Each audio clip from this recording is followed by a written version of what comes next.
Lakers Nation, the whispers coming out of El Segundo right now are absolutely electric.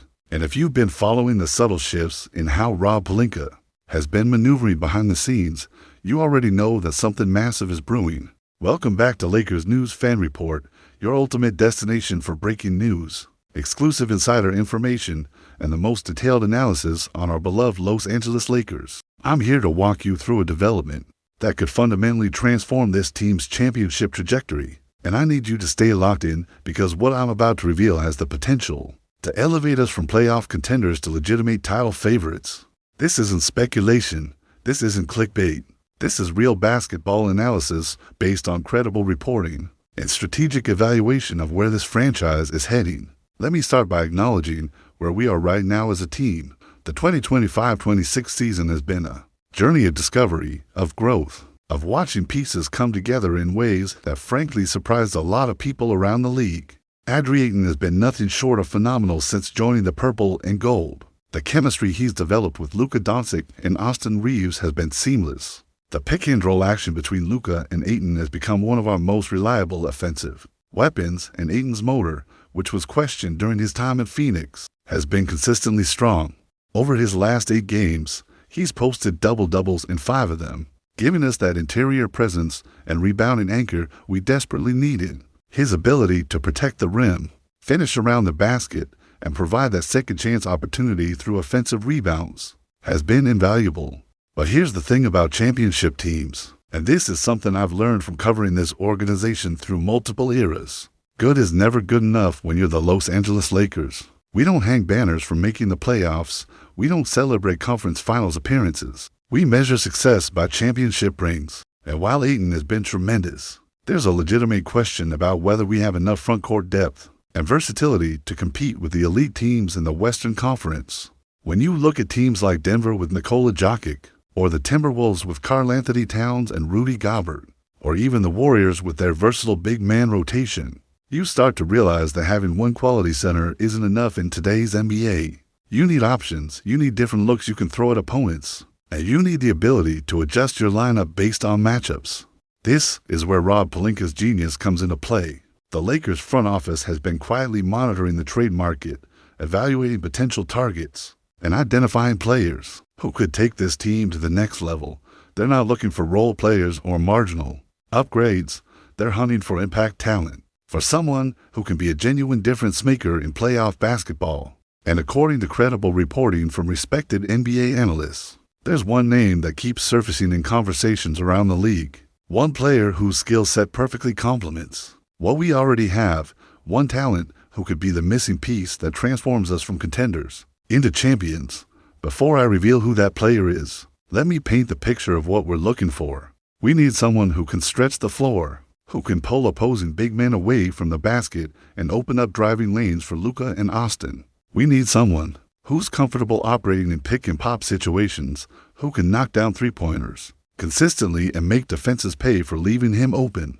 We need someone who's also capable of scoring in the post, who can exploit mismatches when smaller defenders switch onto him, and who can finish around the rim when opportunities present themselves. We need someone who's in his prime, who has playoff experience, and who's proven he can perform at the highest level. And ideally, we need someone whose timeline aligns with our championship window, who's locked in for multiple years so we're not just renting talent for a single playoff run. That's an incredibly specific and demanding set of criteria.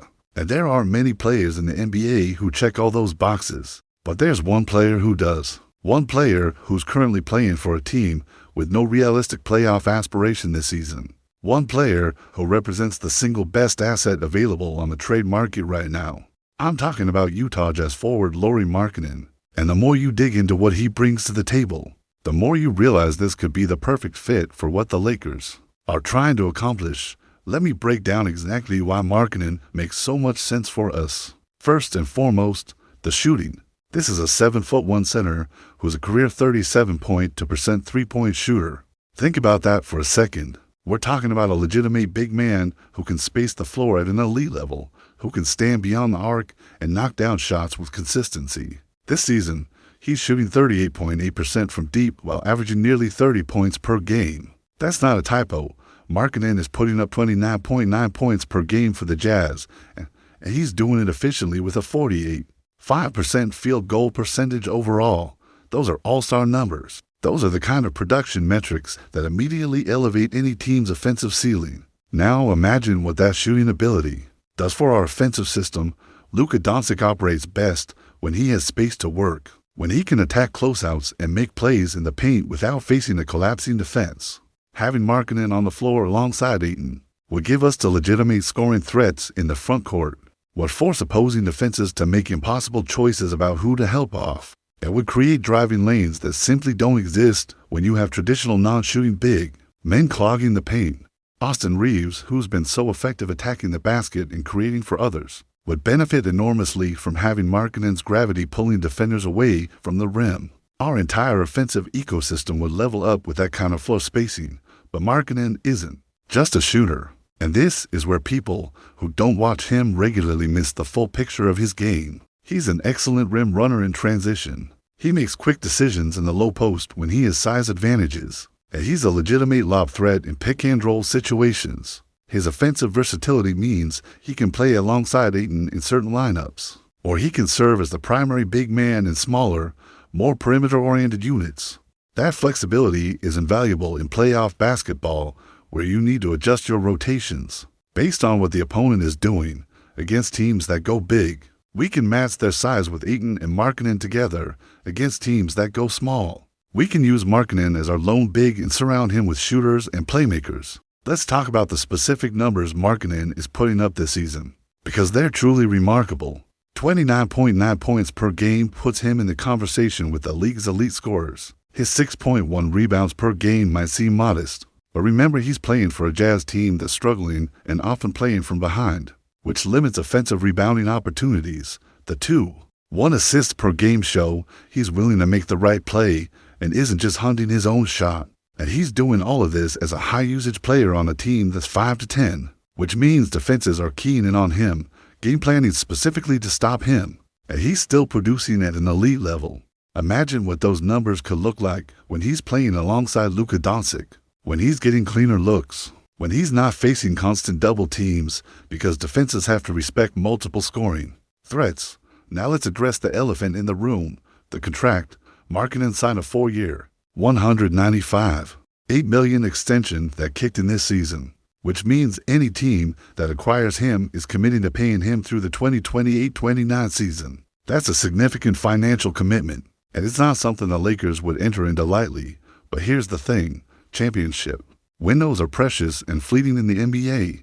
We have Luka Doncic in his prime. We have Anthony Davis still playing at an elite level. We have the pieces in place to compete for titles right now. This isn't the time to be conservative. This isn't the time to worry about luxury tax implications 3 years down the road. This is the time to go all in, to make the bold move that separates champions from also-rans. The Lakers have always been willing to spend money to win championships. That's part of our organizational DNA, part of what makes this franchise special.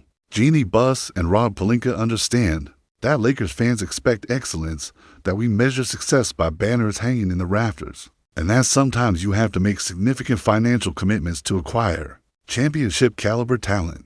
Markkanen's contract is substantial, but it's also market value for a player of his caliber. Elite two-way players who can score 30 points per game and space the floor at 7'1" don't grow on trees.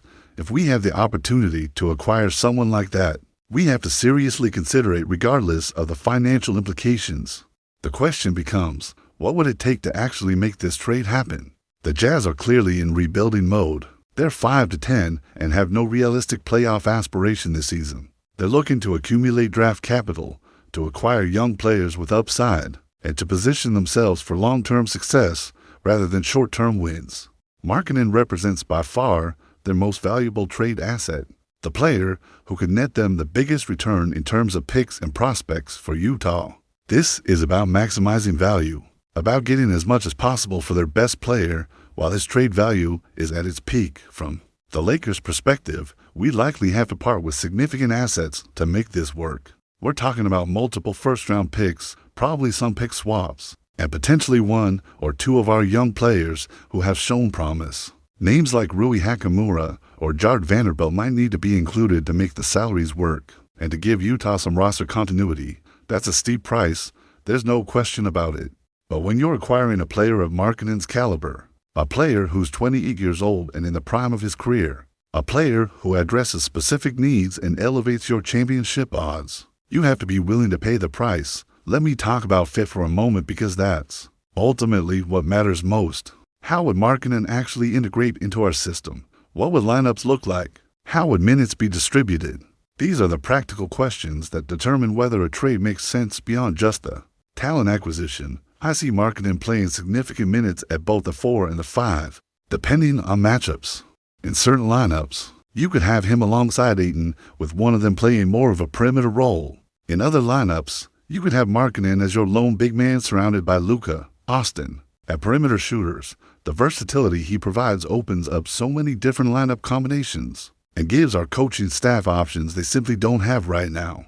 Defensively, Markkanen has improved significantly over the past few seasons. He's not going to be mistaken for a Defensive Player of the Year candidate, but he's solid. He understands positioning. He can protect the rim adequately, and he's mobile enough to switch on pick and rolls when necessary. Paired with Anthony Davis, who remains one of the league's premier defenders, and with Ayton providing rim protection, we'd have enough defensive versatility to handle most offensive schemes.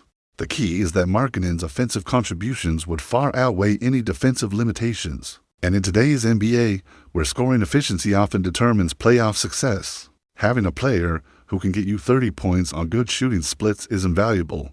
The timeline is also crucial here. The trade deadline is February 5th, which means we have a few months to evaluate our roster, to see how things are progressing, and to make a final decision about whether we want to pull the trigger on a blockbuster move. Rob Pelinka has shown he's not afraid to be aggressive when the right opportunity presents itself. He made the bold move to acquire Anthony Davis. He's consistently found ways to upgrade the roster despite limited assets, and he understands the urgency of maximizing our championship window. While we have elite talent in their prime, if Pelinka believes Markkanen is the piece that puts us over the top, I have full confidence he'll find a way to make it happen. There's also the human element to consider. Markkanen is playing for a losing team right now. He's putting up incredible numbers, but not getting the recognition he deserves. Because Utah is out of the playoff picture. He's 28 years old. He's in his prime, and he has to be thinking about his own legacy and his own championship aspiration. The opportunity to join the Lakers, to play alongside Luka Doncic and Anthony Davis, to compete for championships in Los Angeles, that has to be appealing. Players want to win. They want to compete on the biggest stage. And there's no bigger stage than Lakers basketball. If this trade materializes, I believe Markkanen would embrace the opportunity and thrive in the purple and gold. Let me paint the picture of what this team could look like with Markkanen in the fold. Imagine a starting lineup of Luka Doncic, Austin Reeves, Anthony Davis, Lauri Markkanen, and Adri Ayton. That's 5 players who can all score, for players who can shoot threes, multiple playmakers, and enough size to compete with anyone in the league. Off the bench, you'd still have quality depth. You'd still have defenders and energy players who can contribute in specific situations. That's a championship caliber roster. That's a team that could legitimately challenge for a title this season and for multiple seasons. Going forward, the Western Conference is absolutely loaded right now. You've got Denver with the reigning MVP. You've got the Timberwolves with their defensive identity and young talent. You've got the Warriors still competing at a high level. You've got Phoenix with their big 3. You've got Dallas making moves. The competition is fierce, and standing pat isn't going to be enough to separate ourselves from the pack. We need to be proactive, we need to be aggressive, and we need to make the kind of move that changes the competitive landscape. Acquiring Lauri Markkanen would be exactly that kind of move. It would send a message to the rest of the league that the Lakers are all in, that we're not satisfied with just making the playoffs, that we're building a roster capable of winning it all. So here's my analysis as we approach the trade deadline. This Markkanen situation is real, it's viable, and it makes tremendous sense for both organizations. The Jazz get the assets they need to rebuild. The Lakers get the complementary star they need to contend for championships. The fit is excellent, the timeline aligns perfectly, and the financial commitment, while significant, is justifiable given what we're trying to accomplish. Rob Pelinka needs to seriously explore this opportunity, needs to have conversations with Utah about what it would take to make it happen, and needs to be prepared to pull the trigger if the price is right.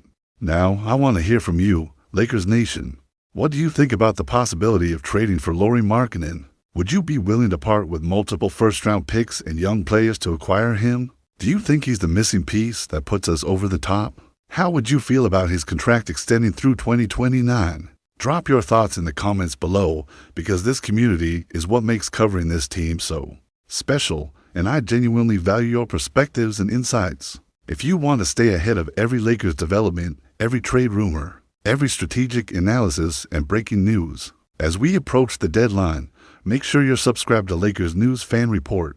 Hit that notification bell so you never miss an upload. Smash that like button to support the channel, and share this video with every Lakers fan you know. We're all in this together. We're all chasing banner number 18, and we're going to be here every step of the way, providing you with the best coverage in the business.